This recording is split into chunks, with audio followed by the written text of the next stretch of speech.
देखिए, लखनऊ के अलीगंज में हुए भयावह अग्निकांड में जिसमें 15 लोगों की जान चली गई थी, अब बड़ा एक्शन लिया गया। हादसे के करीब 32 दिन बाद एलडीए ने कड़ी कार्रवाई करते हुए अवैध निर्माण के आरोप में उस 4 मंजिला बिल्डिंग को ढहाने का काम शुरू कर दिया है। देखिए, आज सुबह करीब 7:30 बजे से ही एलडीए के अधिकारी 3 बुलडोजर और हाइड्रोजन मशीन के साथ मौके पर पहुंचे थे। कार्रवाई के दौरान पूरे इलाके को पुलिस छावनी में तब्दील कर दिया गया है। 100 से ज्यादा पुलिसकर्मियों की तैनाती के बीच आसपास के रास्तों को बैरिकेडिंग लगाकर बंद कर दिया गया है। अब अपनी स्क्रीन पर भी देख सकते हैं कि जो तस्वीरें हैं, किस तरह से बिल्डिंग को गिराने की कोशिश की जा रही है।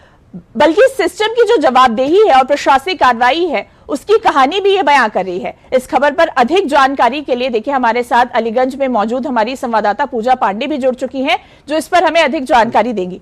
पूजा, सबसे पहले अभी की स्थिति बताइए, क्या कुछ अपडेट है वहां पर अलीगंज में?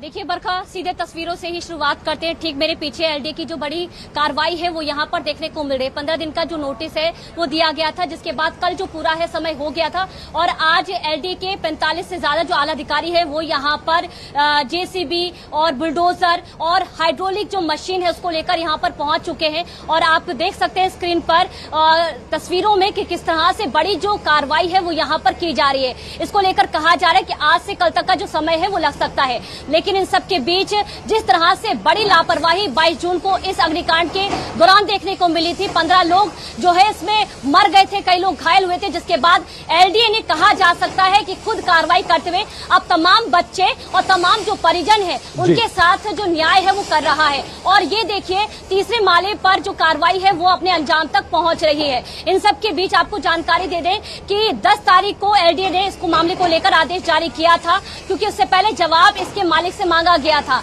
और 15 तारीख पूरी, यदि 15 दिन का समय पूरा हो चुका है और आज इसको लेकर सुबह 7:30 बजे से ही जो कार्रवाई है वो देखने को मिल रही है। अभी इससे कुछ देर पहले हमारे साथ एलडीए के जो अपर सचिव थे सीपी त्रिपाठी, उनसे बातचीत हुई तो उनका कहना है कि ये जो कार्रवाई है बहुत जरूरी है, क्योंकि तमाम जो बच्चे हैं इस अग्निकांड में झुलस गए और उनके साथ इस तरह का जो न्याय है वो होना जरूरी था। लेकिन जब उनसे पूछा गया कि इस अग्निकांड को लेकर जो इस बिल्डिंग के जो मालिक है, उनका कहना है कि 25 जुलाई आज तक का समय दिया गया था।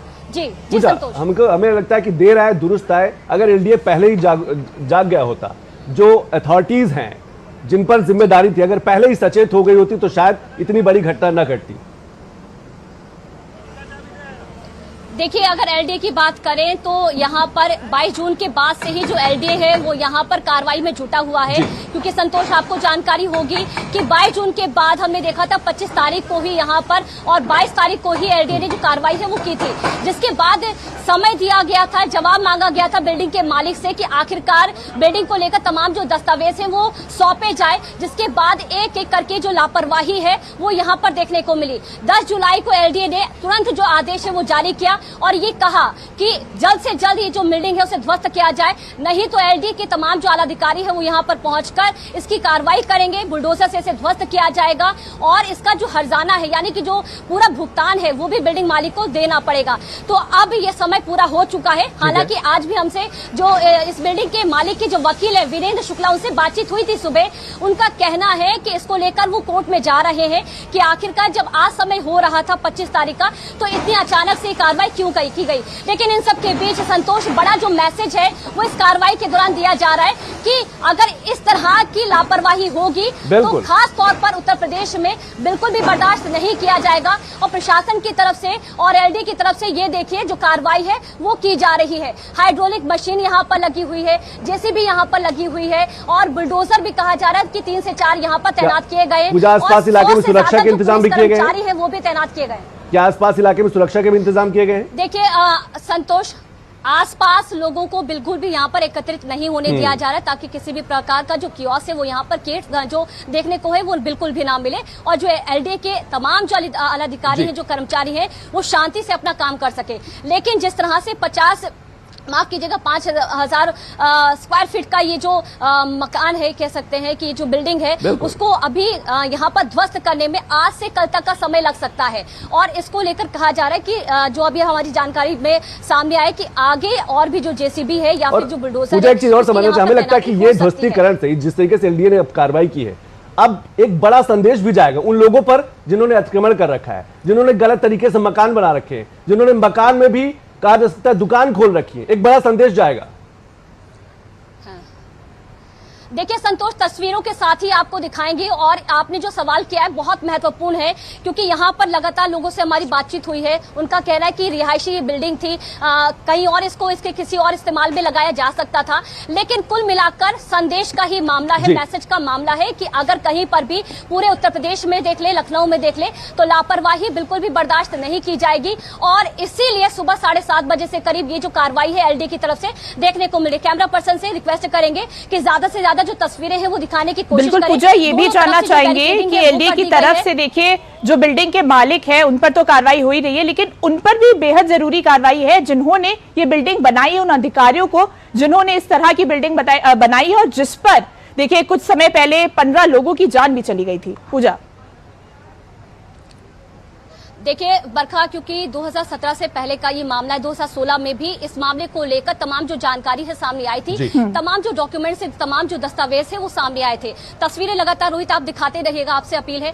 लेकिन आप बरखा जो आप सवाल कर रही है कि 2016 से पहले, इसका जवाब है कि उस समय भी आखिरकार बड़ी जो कार्रवाई है वो क्यों नहीं आखिरकार की गई, क्योंकि उस समय भी इस बिल्डिंग के तमाम जो मामले हैं वो सामने आए थे। लेकिन इसीलिए देखिए इसको लेकर जो सियासत है बीच में संतोष आपको भी देखने को मिली होगी कि आरोप प्रत्यारोप देखने को मिल रहा था। समाजवादी पार्टी भारतीय जनता पार्टी पर आरोप लगा रही है कि इसको लेकर बड़ा सा बड़ा जो मुआवजा है वो देना चाहिए। वहीं इन सबके बीच भारतीय जनता पार्टी का कहना है कि आखिरकार ये अवैध बिल्डिंग उपज कौन सी सरकार में है।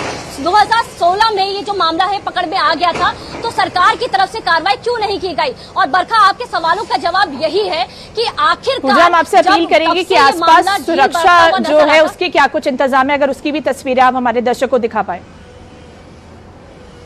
पूजा, हम आपसे अपील करेंगे कि आसपास सुरक्षा के क्या कुछ इंतजाम। ज्यादा से ज्यादा जी पूजा बताएं। रोहित से हम अपील करेंगे, रोहित ज्यादा से ज्यादा तस्वीरें दिखाइए कि सुरक्षा के क्या कुछ इंतजाम है। रोहित के पीछे अगर आप देखें तो तमाम जो पुलिसकर्मी हैं वो यहाँ पर तैनात किए गए हैं। लोगों को यहाँ पर एकत्रित बिल्कुल भी नहीं करने दिया जा रहा है। और यहाँ पर अगर एलडी के देखें तो 45 से तमाम जो आला अधिकारी हैं वो यहाँ पर मौजूद हैं। और इसी के अलावा 100 से ज्यादा 150 से ज्यादा जो पुलिसकर्मी हैं उनकी तैनाती भी यहाँ पर की गई है बरखा, ताकि और बैरिकेडिंग भी, क्योंकि यहाँ पर 50 मीटर से लेकर 100 मीटर तक 3-3, 4-4 जो बैरिकेडिंग है वो की गई है, ताकि कोई भी ऐसे जो लोग हैं वो यहाँ पर इकट्ठा ना हो पाए और एलडी जो है अपनी शांति तरीके से ये जो कार्रवाई है उसको अंजाम दे सके। लगातार बिल्कुल पूजा, सही कहा आपने। जो आप जिस तरीके से तस्वीरें आप दिखा रही हैं, जिस तरीके से आप बता रही हैं, सवाल वही है, जवाबदेही का सवाल है, पारदर्शिता का सवाल है। अगर पहले ही अथॉरिटी सचेत हो जाती तो शायद ये स्थिति ना आती। लेकिन वही है सवाल, लगातार आपने बस सही कहा कि एलडीए की जिम्मेदारी है, जो एनओसी देने वाली फायर विभाग की उसकी जिम्मेदारी है, लेकिन सब सारे जो अथॉरिटीज हैं वो अपने जवाबदेही से बचते रहे। और आज उसी का परिणाम है कि 15 लोगों की जान गई है और आज वो इमारत गिराई जा रही है।